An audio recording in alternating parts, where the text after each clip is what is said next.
Okay, what's going on, everybody? My name is Mangg.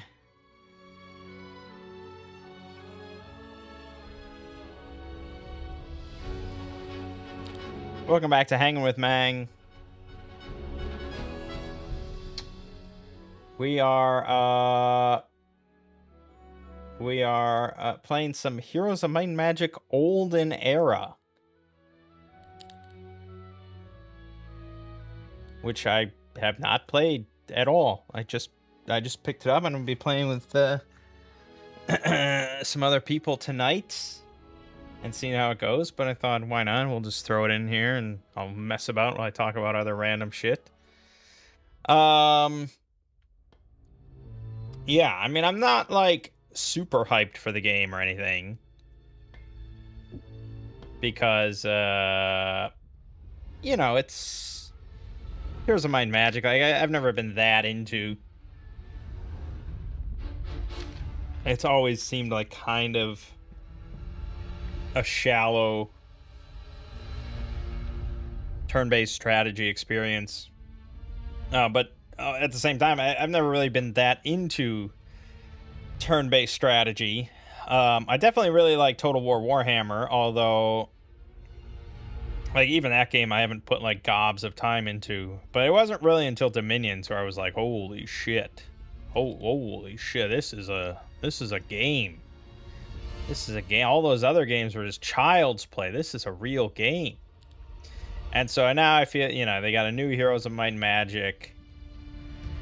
And I just feel like, okay, today's sort of casual audience, it's going to be a lot of like nostalgia baiting for Heroes of Might and Magic 3 for fans of that, but it's going to be pretty streamlined, which is the polite way of saying simplified.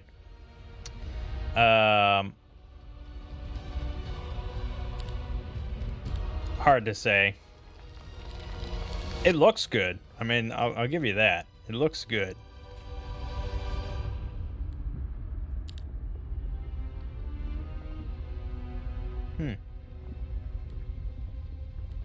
Yeah. So I don't know. We'll see. But I digress.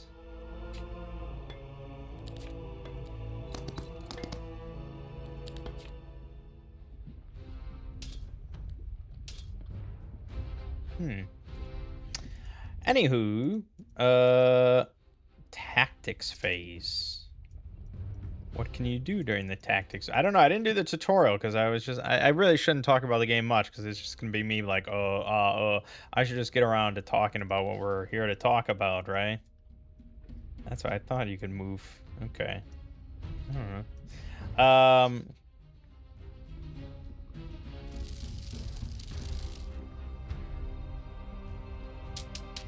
So this week on this channel,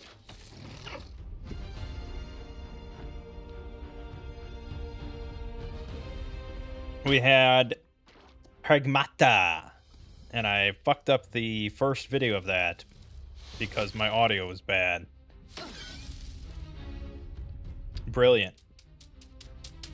And in fact, my audio was bad for several videos that I've recently recorded. It was, I don't know why it suddenly cropped up now of all time, because like unless it has happened other times since I've switched to Linux and I just haven't noticed it. But it was something to do with easy effects and how I wasn't supposed to set my audio source in OBS to something that wasn't easy effects because it was causing the speakers to monitor the easy effects source apparently and then pick up on the source. And so my voice was coming through OBS microphone and OBS on the monitor for my speakers, even though I couldn't hear my voice a second time. So I don't know. I have no idea.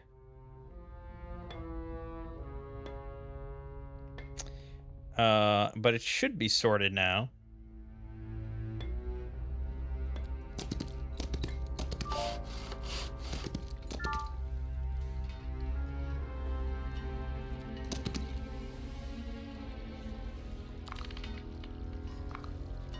Yeah, so Pragmata, that's gonna continue. I haven't been playing it much. I haven't been playing much of anything. To be perfectly honest, and I guess I could talk about that a little bit. Um,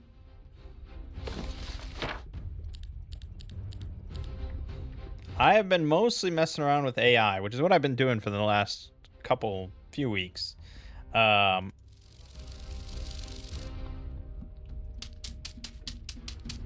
but I have been doing some more stuff. You know, like I've been doing a lot of stuff with Foundry for OSR games. So like I started by getting it set up with Swords and Wizardry so that I could have like a nice character creator for Swords and Wizardry and a new character sheet for Swords and Wizardry. And that was all well and good. But then I was like, okay, Swords and Wizardry is fine, but I don't know, I might like OSE more. So then I sat there for a while and I set up OSE with a character creator and a new character sheet. And then I was like, okay, yeah, I mean OSE's pretty good. I mean, I'm not gonna shit on OSE really. I really am not. I had kind of a negative impression of it initially just because I was like, I have Shadow Dark. Why would I want anything but Shadow Dark? But since then I've developed a bit more of an appreciation for old school gaming.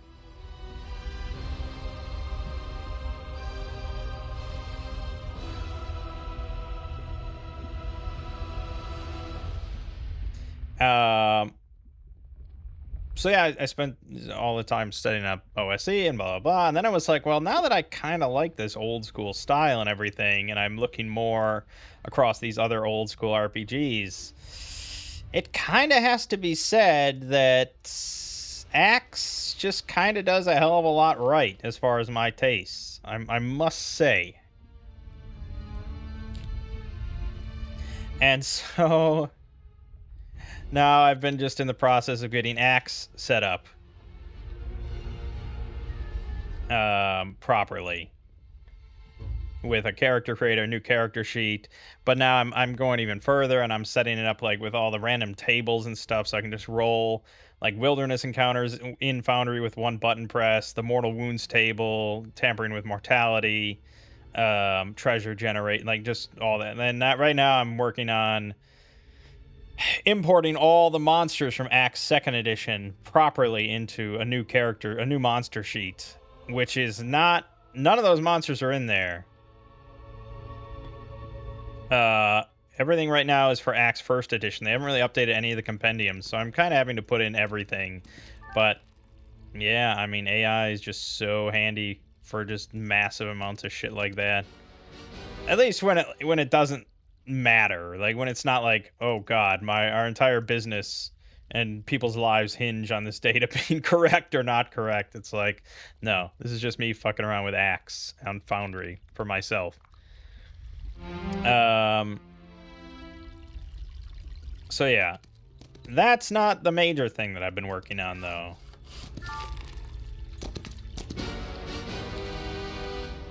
The major thing that I've been working on has been developing my own video game. Yes, I started playing an old school blobber, a new old school blobber called The Darkness Below.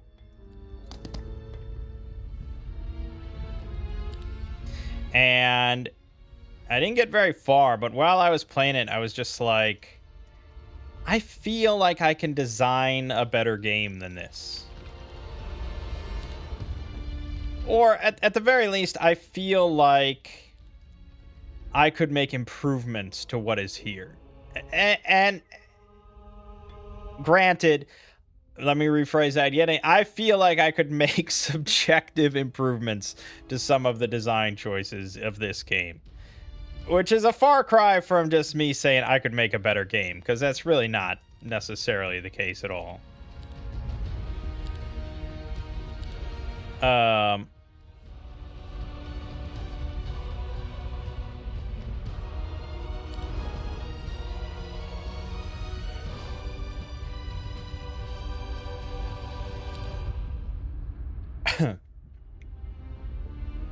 But yeah, there's just certain things of just like, why is this not in the game? Why is this not a feature that you have in the game? Why does this work like this? You know, what is this sort of slavish devotion to the way that old school games did it? Like, we can improve on these things to make for a more enjoyable experience. Like, one of the things was resting. You can rest anywhere. Like, you can rest in the middle of a dungeon, just on the floor, whatever, in the corridor. You can just rest, which is okay. I mean, I don't really agree with it, but okay. That's how a lot of those old games did it. You could just rest anywhere, and you sometimes, most of the time, risked a random encounter. But it's like, fine, you have a rest system. You can rest anywhere. Why does it have to take real time? You know, like, let me just hit the rest button, and then if something's going to stop me, just have it stop me. If not, have me be rested. And this isn't even like that new of a concept. Like, Baldur's Gate did that years and years and years ago. It's not ridiculous.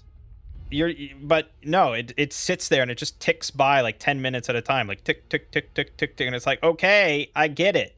And that adds up to a fuck ton of time of you just sitting there looking at the rest window for no good reason.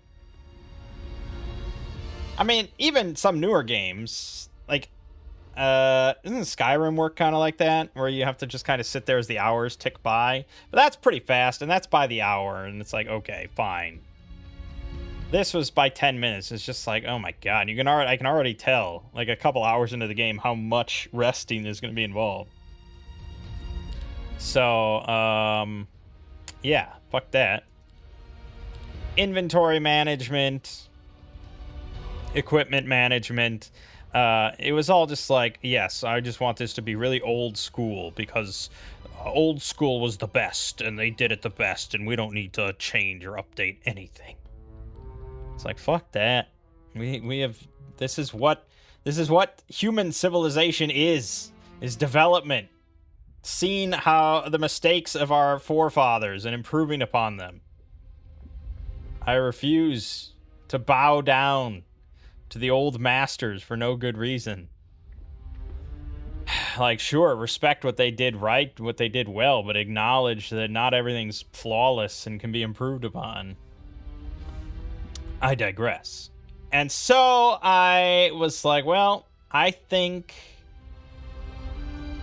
I might be able to design a better game, or at the very least, it might be interesting to try.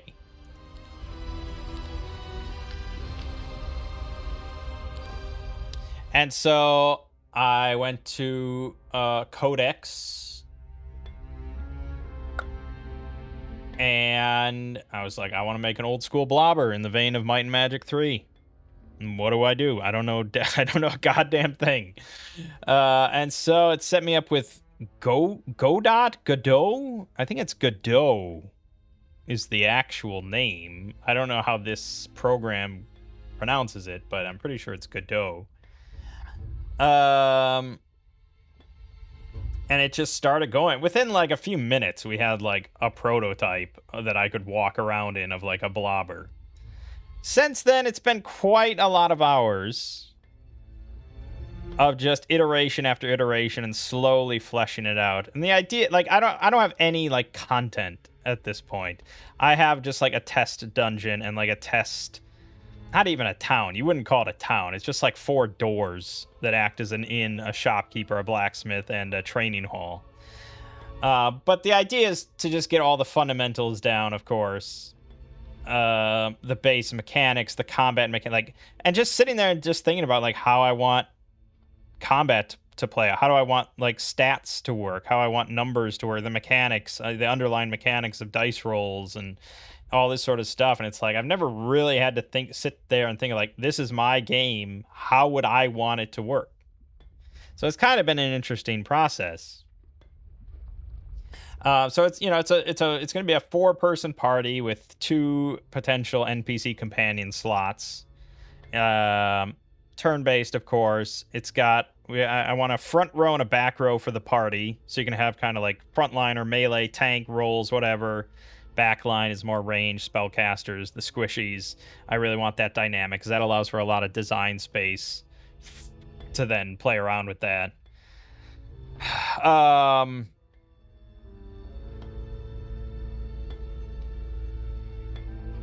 And I think we have 12. We have 12 core classes, base classes, which is pretty much, it's the gamut of what you mostly would expect from core classes.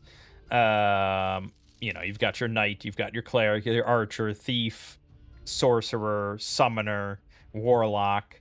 It's all very generic for the most part, but that's kind of by design because I really wanted a lot of subclasses. I think that's the more interesting way to go.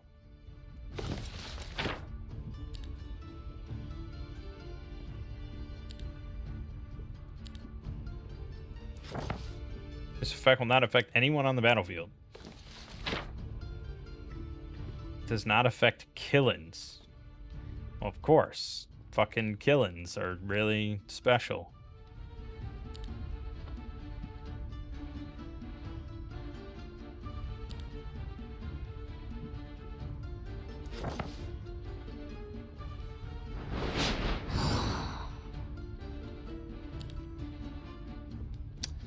So yeah, a lot of subclasses. To then I can get really wild and put in some really like out there concepts for an RPG, because that's some of my favorite stuff. So, yeah, I don't even remember. Let me just pull it up real quick just so I can see the subclasses.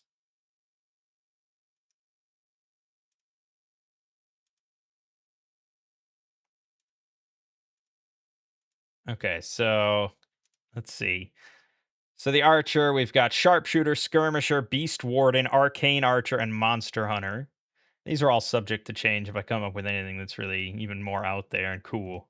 Um, the sorcerer has elementalist, arcanist, blood mage, chronomancer, illusionist. The druid has green seer, blight caller, shape warden, storm speaker, witchwood hermit. Um, warlock, infernal pact, void pact, grave pact, fey pact, star pact.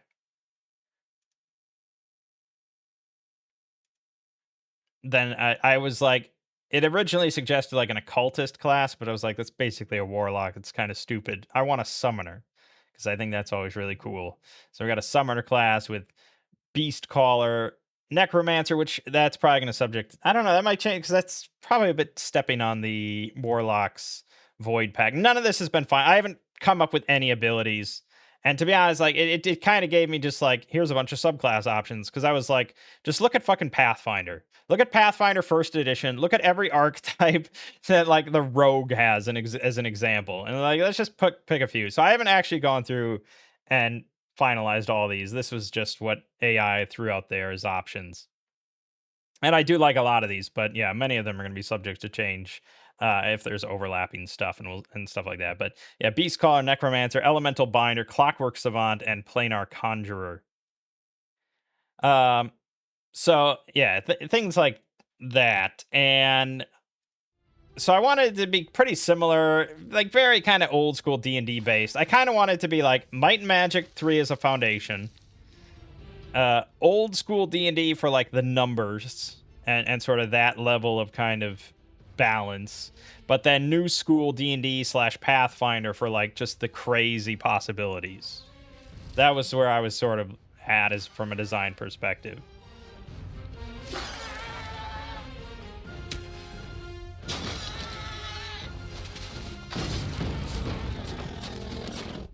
And so yeah, and it just like various it's just been kind of interesting, and also like working on any sort of quality of life stuff. Like one of the first things that I implemented, it was like, we got to have this, was an auto combat button. I'm just like, you're going to be doing a lot of battles. I know, I've played a fuck ton of these old school blobbers, so I know. You're going to be doing a lot of shitty battles that you don't really need to concentrate on. And I want to just have the option to click auto battle, and it will just kind of race through and just press attack for every character. Like, that's a godsend. And we have it in there, and it's so much better. It's so nice. And it's like risky, if you're using auto battle on a fight you shouldn't be using auto battle on. And yeah, sure, it's risky, but for a lot of those little weenie fights that are going to fill up a game, it just saves so much time. I also am planning on introducing some more stuff that is reminiscent of like old school gaming, and sort of Darkest Dungeon as well. So I'm planning on having like torch mechanics, light mechanics within the dungeons, and food mechanics. Darkness Below does have food mechanics, but it's kind of minimal. And truth be, I'm not entirely sold on food mechanics, because food mechanics are usually just like a layer, a step of storage mechanics. And when you start to talk about storage mechanics, that's where I get a little bit queasier about, like, I don't know how much I want storage mechanics.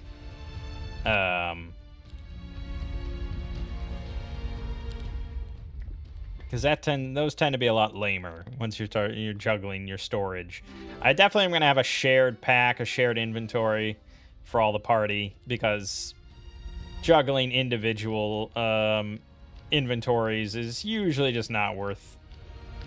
the juice isn't worth the squeeze, as they say.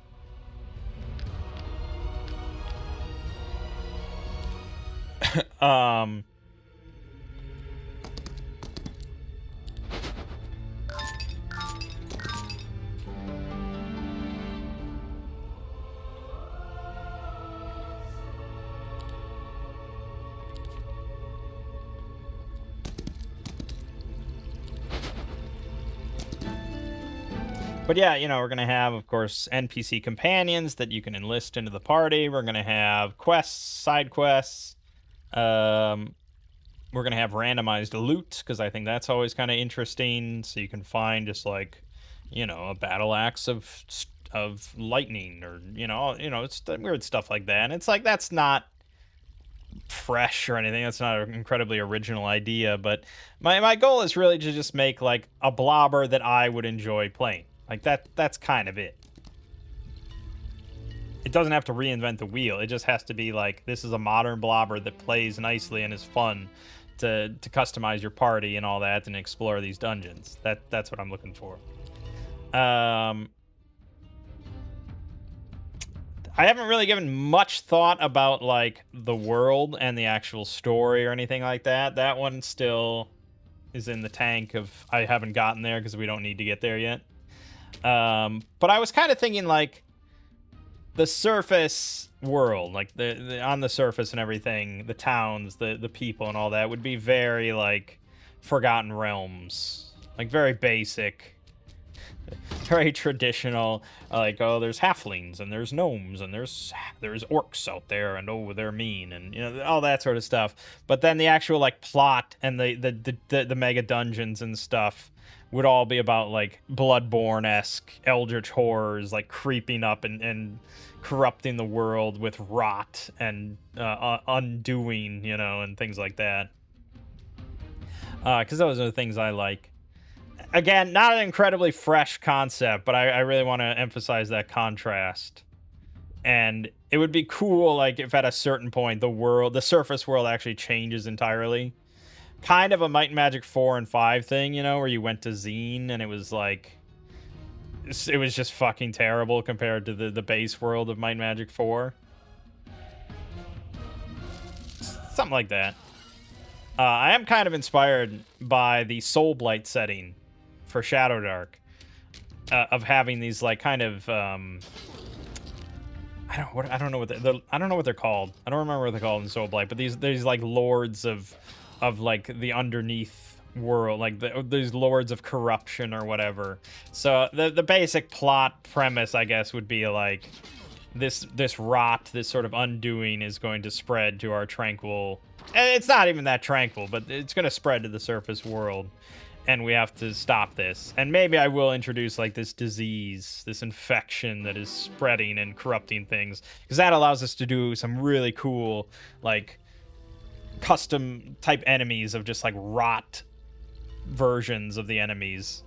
So then we can kind of double our enemy roster by just having like, okay, here's the normal orcs, here's the rot orcs kind of thing. And maybe even have it where it's like maybe a little bit of 40k in there.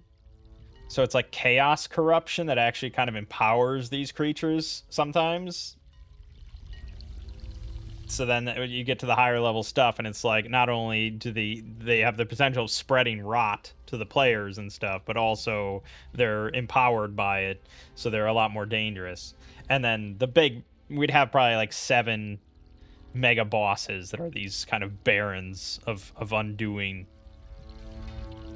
That you would have to plunder into the deepest, darkest dungeons in order to defeat. It's all very ambitious, granted, but it's also kind of exciting, and the whole process is just fun. Like, it's just fun to just work on this. I have very, very low expectations of this ever finishing and being like a finished product. And even if it was, like, it's pretty much entirely AI generated.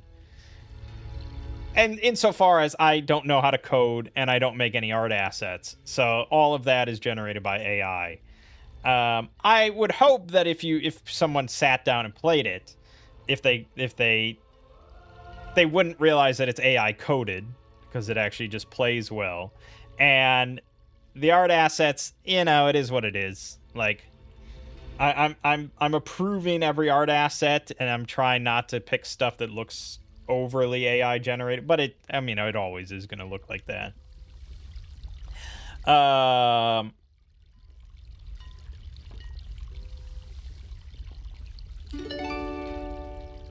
But they wouldn't really think like, oh, this is some shitty AI game, because like all the actual design work is pretty much from me.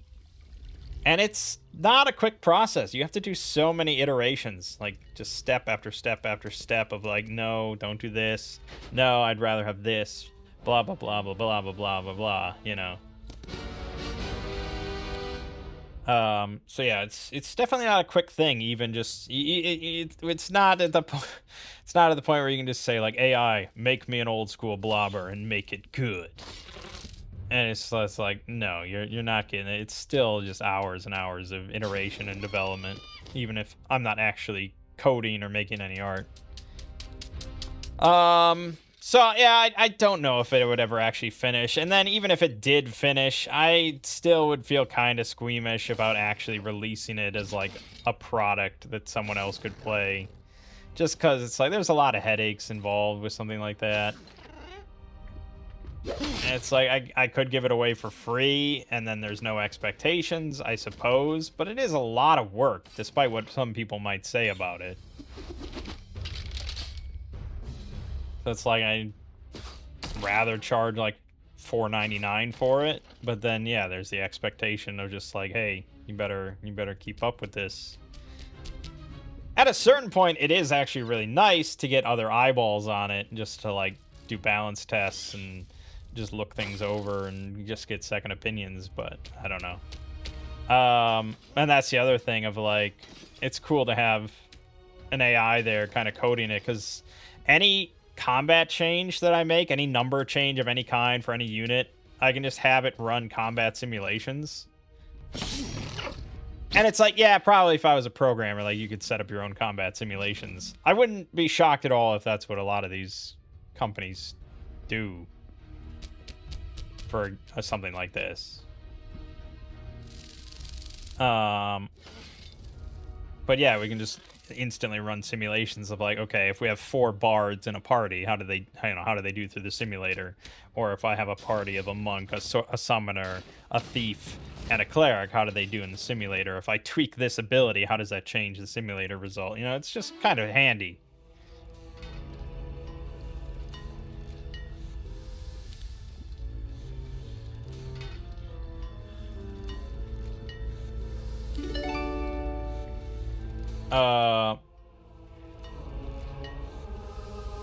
So yeah, like I said, it's a very just personal little project for right now and maybe forever, but it's been very fun to just tinker and because I would never be able to do this otherwise. I don't know how to code. I don't want to learn how to code, but I like games and I've always had a lot of thoughts about game design.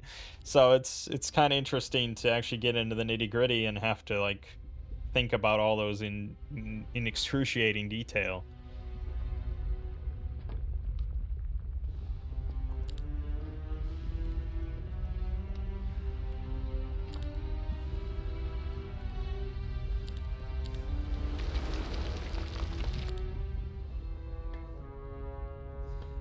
Anyways, what the hell was I talking? I was talking about Pragmata. Right. Yeah, so Pragmata, solo role manging, of which I have just gobs and gobs of videos to keep uploading. It's getting to the point of like the minions almost, or just I can't stop uploading any of this for the foreseeable future.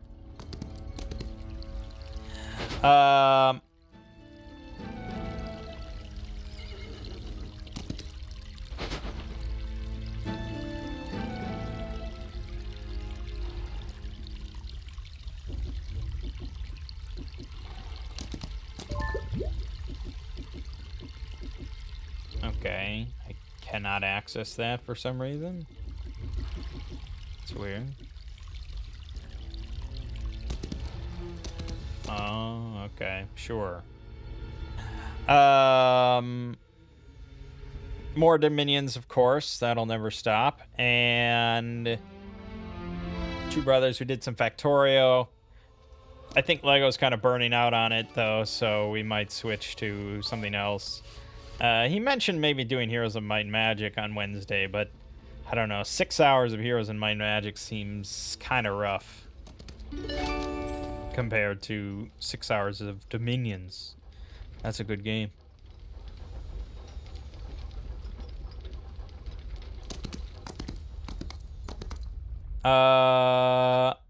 Right. And then over on the Exploring series, we had Space SCPs with my ad read included for The Expanse, Osiris Reborn, which went over pretty well. It seemed like a lot of people were very okay with me having a sponsorship in there, which is nice. I'm not going to have many more or anything. I'm not going to be overloaded with sponsorship reads because my stance on it really hasn't changed at all. It was just kind of a special thing because it's Owlcat Games, and it's like, how could I possibly pass up stuff like that? Not that they offered for The Expanse. I insisted for free. But yeah, I don't know. I would hope they checked on the video like a few days later, like, oh, I wonder what people thought about that ad read. Because I would hope that they consider me then for the full game release.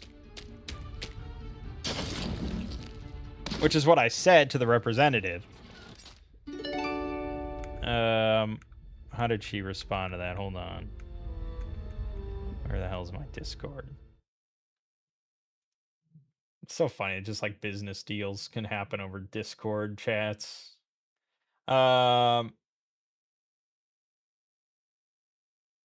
She said, of course, let's aim for that bright future. That's what she said.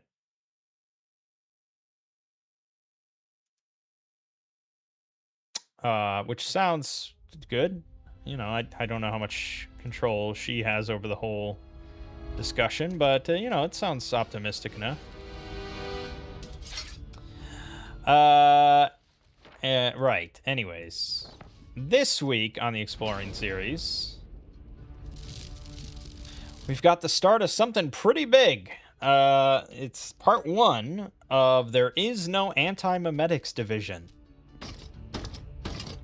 That's right, I'm going to be doing basically a full audiobook of the SCP articles, like specifically just going off the pages on the wiki, not going off of like the book that he put out an updated version of it that changed it off of SCP to be more license friendly.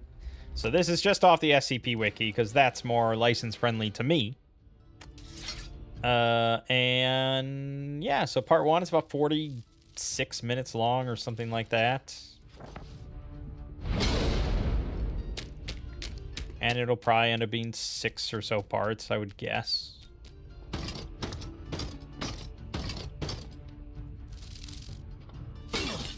And should be pretty good. Should be pretty good. It's a good story. So that'll be the next like month and a half of content. Which it's nice when I have something like that, to be perfectly honest. I don't have to think about what I'm doing week to week or what, or try to find new articles or anything. It's just like, okay, my next month and a half, settled, done, no thoughts. Yeah, so that's that. The only other thing to talk about then would be RPG session on Wednesday. Now, I know that those streams are called Shadowed Keep on the Borderlands for Shadow Dark, but we are no longer playing Shadowed Keep on the Borderlands. I mean, we might get back to it, possibly, but for now, we have transitioned over to Castles in Tillin, because I was like, these people just need concrete direction.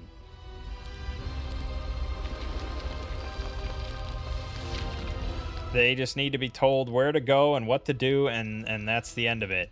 And so that was the end of it. And I said, fuck it, let's be ambitious and just go for Castles in Tillin. And we can just go until one of us burns out and says no more. Which will probably be me, to be honest, because I'll probably be like, okay, let's switch. It's getting boring to DM. So the first session of Castles in Tillin, I wouldn't say it was... Well, it's hard to say, because it's like, it was pretty easy on their part.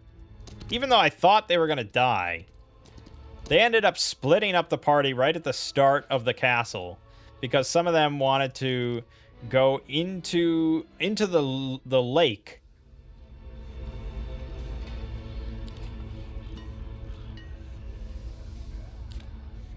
To go into a side cave entrance underneath the castle. And then others thought that was really dumb. Well, they ended up thinking it was really dumb after I told them that the hirelings are not going to be able to swim, and they're going to have a morale check to see if you want to force them onto your makeshift raft that you made across 6 hours. And they were like, okay, well, screw this. And so they split the party. Half of them went into the cave, and then half of them went into the front entrance.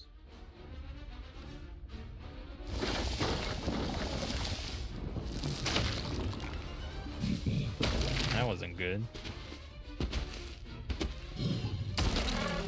Okay, that thing's pretty tough.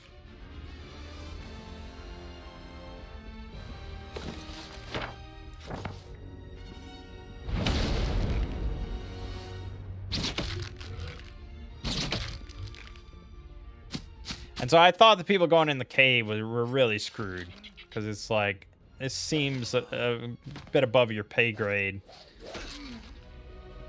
But they insisted, and they went, just the two of them.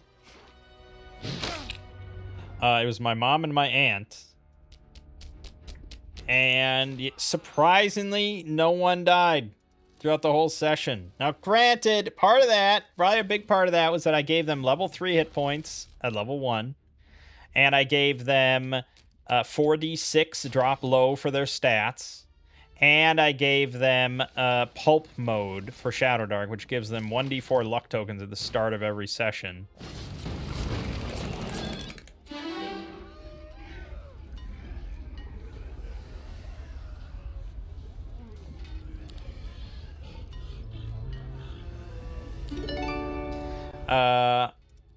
But yeah, no one died, and they actually ended up reuniting. And I didn't really even steer it that way that much.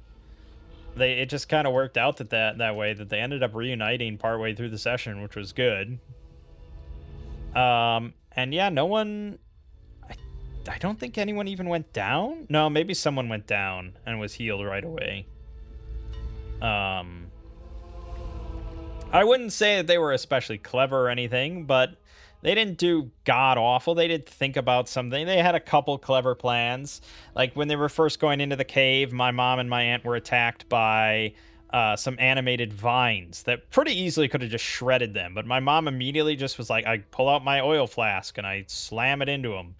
And then it even says they're vulnerable to fire, and she rolled like a 7 for the damage, and I was like, okay, that's a lot of damage, and they're vulnerable to it. So yeah, and then I had it roll morale, and it failed, and so it just kind of, the vine slithered up into the roof, and it's like, all right, I mean, I can't fault what you did. It was pretty good. The only thing I did help them with is, like, the module mentions that there's a bunch of treasure right underneath the vines from, like, other people that got grabbed by the vines. They dropped items into the water underneath, sort of thing. And it's just like, okay, this really hurts me to even say or do because it just feels wrong from a DM's perspective. But your characters would think maybe there's treasure in the water underneath here. And so they got out, they got in the water, they searched, and they found a bit of treasure, and they were quite happy, and blah, blah, blah. I felt bad. This is just, it's not right. It's not right. But nonetheless. But Castles in Tillin is not an easy module to run. Like, there are mega dungeons and large dungeons and stuff that they say, like, yeah, it's a bit easy, you know, it's easier for a DM to run, just kind of off the cuff. Castles in Tillin is not one of them. Because there are 60, like, sapient family members of this sort of noble family that inhabits the castle. 60 different, all with their own personalities and desires and, you know, all that sort of stuff. Some of them are living, some of them are undead, like ghosts or zombies or whatever. And then you have random encounter checks like every turn. And any random encounter can easily lead to an encounter with any one of the 60 family members. Because you roll a D100. And 1 through 60 is each a family member. And then 61 through 100 are different, like, kind of creatures and stuff. So, yeah, there's a strong chance at any random encounter it'll be with just a random family member. And you just have to kind of be ready of just like, this is the situation. This is what the players are doing. This is that person's personality. Let me just put it out there and see what happens. So that's tough because they ended up getting random encounters with 3 family members. And the first one was the crazed axe murderer. But he's not always a crazed axe murderer. He only has like a 1 in 3 chance of having a violent outburst. And so it's just like, okay, I wanted to play him as kind of scary, and he's holding like kind of a bloody axe and stuff. But he also says in his description that he goes around the whole castle writing down and noting all of its architectural features and stuff. And it's just like, okay, so it's a very eccentric, weird guy, but you're kind of scared of him because he's holding a bloody axe. And you probably should be scared of him. And they made the misfortune, you know, the other group that went through the front met this guy, and they made mention of like, oh, if you've seen our companions, they went into the cave on the side. And he's like, oh, they're down there, and they're all by themselves, huh? And so he just starts stalking through the thing, and they decided to just immediately follow him.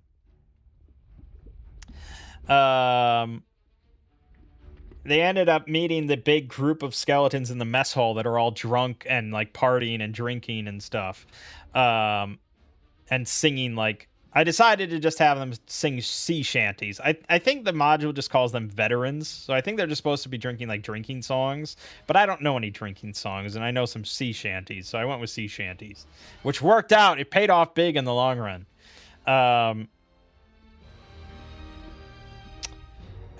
So the other party down in the dungeon, they were floating in. They got chased by a Loch Ness monster. They had to quickly jump off. They did well on their dex checks, so they managed to make it to shore just in time. They creep through a tunnel, and they end up in a big theater. And there happened to be a play going on, because I rolled like the 1 in 6 or whatever for the play to be going on. So there's like 40 or whatever skeletons watching with rapt attention to this play put on by this ghost on stage, along with like 24 more skeletons on stage. And so the two of them just kind of snuck to the side and went out through some other door. They basically just had to sneak away or run from everything. They ended up encountering the bar room or the tap room. And again, I just so happened to roll that it was empty. And it could have very easily not been empty, but it was empty except for the bartender, who was just like a shuffling corpse cleaning mugs.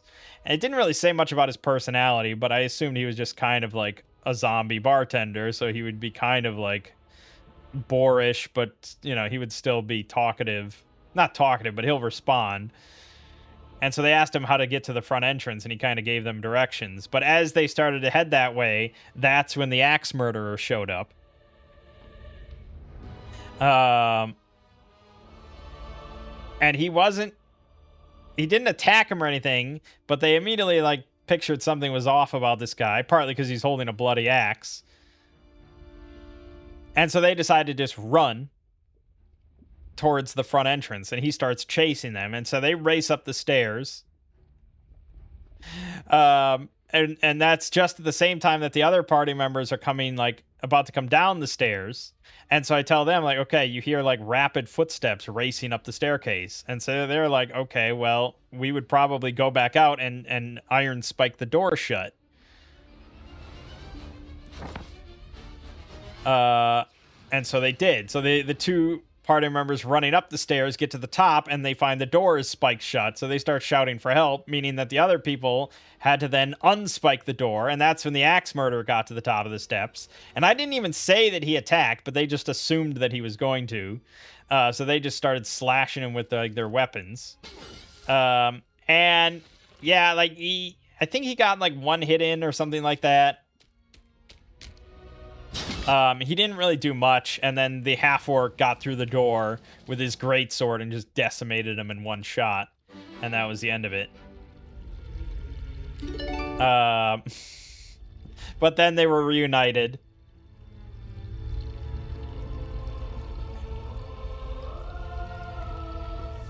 So they decided to go back down the staircase. They explored some more of the dungeon. They encountered another family member who was another kind of crazy, like, cackling guy or something like that was just pretty much utterly insane. They fought some hands, like some like living hands, undead hands. They got a ring of protection. They encountered some like undead ladies. And they were very polite to the undead lady, which is key, because it pretty much says, like, if they're polite, they follow the manners and everything, like, it's all good. But if not, they will grow, like, vicious and they'll attack. And it was, like, 12 of them, all with, like, 1d6 claw attacks and stuff. Like, it would have been pretty brutal. So they were very polite, and they walked out of there, and then they were like, okay, let's get out of here. So they go back upstairs, and the drunken mess hall skeletons are still drinking and singing a sea shanty. And so the party decided to just start like singing along with them and just kind of sidling their way past. And, you know, of course, it's a sea shanty, so it's pretty easy to just kind of pick up and learn and sing, like, you know, the choruses pretty quickly. And so they sidle out, and I'm like, okay, and I roll another random encounter check, and I get another random encounter, and this time it was with a family member that was like a pirate captain, like a dread pirate ghost captain. And I was like, oh my god, it's like perfect, you know, because he's arriving to join up with his boys here, his men, to drink with them and stuff. So he comes through the door at the end of the hall that they were trying to get through to get out, and he's singing the sea shanty along with them. And so they're all just sitting there singing the sea shanty together. But he, you know, this pirate captain is looking over these landlubbers, and it's like, you know, it doesn't really look like they've been on too many sea voyages. So I switch it up on him, and I start singing a different sea shanty, and he sings like the first verse, and then he stops and looks at them, you know, for them to pick up the second verse. And of course, none of them know sea shanties, which is a big shame. So they didn't know the second verse. And so he starts giving them the real, like, you know, the Larry David sort of just glaring at them and seeing what they're about.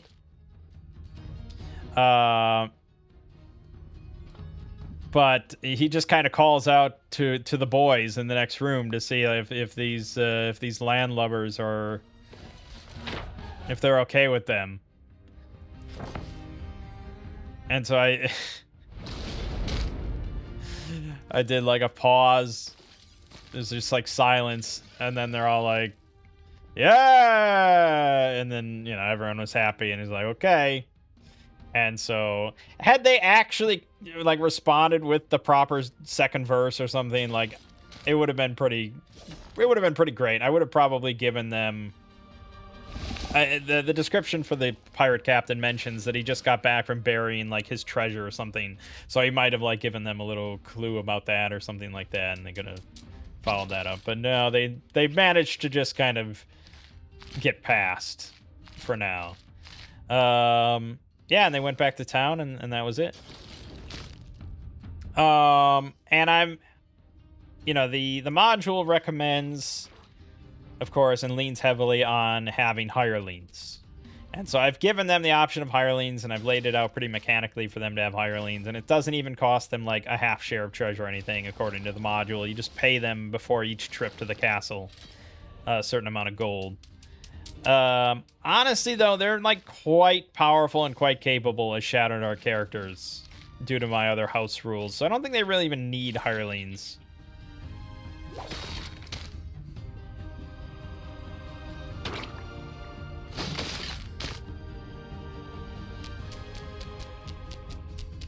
But everyone really enjoyed it, and there are much more dangerous things that they can encounter, so we'll see.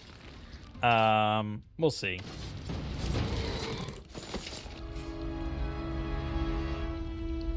But yeah, that was it. So even though it's called Shadowkeep on the Borderlands, we're definitely going to be sticking with castles in Tillin for some time. It gets them this really, like, because I'm not allowed, like, even their time in the town is pretty abstracted. There's no side quests. There's no other hooks or anything. Like, everything is related to the castle. You're doing the fucking castle. And I laid that out pretty clearly. And I think it's a good experience for them to really, like, just keep exploring and plundering this same location, this big dungeon, and that's it. And they just kind of learn a little bit more of the ins and outs of navigating a dungeon and stuff. And also, it's a really fun mod. There's just so many interesting personality. There's so many things, like the fact that I happened to roll the pirate captain while the other guys were singing sea shanties. It was just like, it was like serendipity. Like, if I could have picked a family member, that's the one I would have picked, you know. Also, after they killed the axe murderer, I rolled randomly on my like D1000 table of just random loot, and I got a book titled How to Win Friends and Influence People, and it was just so perfect. I had to even tell him. It was like, yeah, that was a D1000 result. So yeah, it's and any time I think you run something like Castles in Tillin, I mean, even for most modules, but especially, it's just going to be wildly different. So, yeah, good stuff. I do feel just iffy because it's just so casualified at this point with Shadowdark and these house rules and stuff. It's just so kind of baby mode. But I don't know if they all enjoy it. It's hard for me to say like this is wrong and I shouldn't do it. The whole point is that everyone kind of has fun.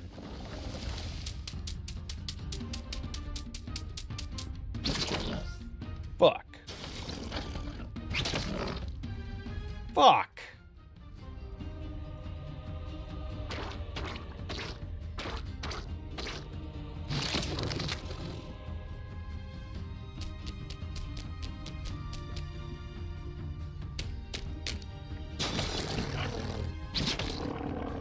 Great.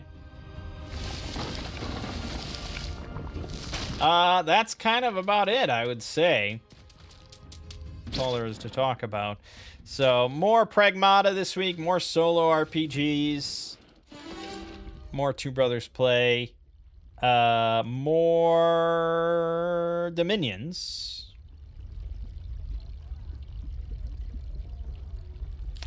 and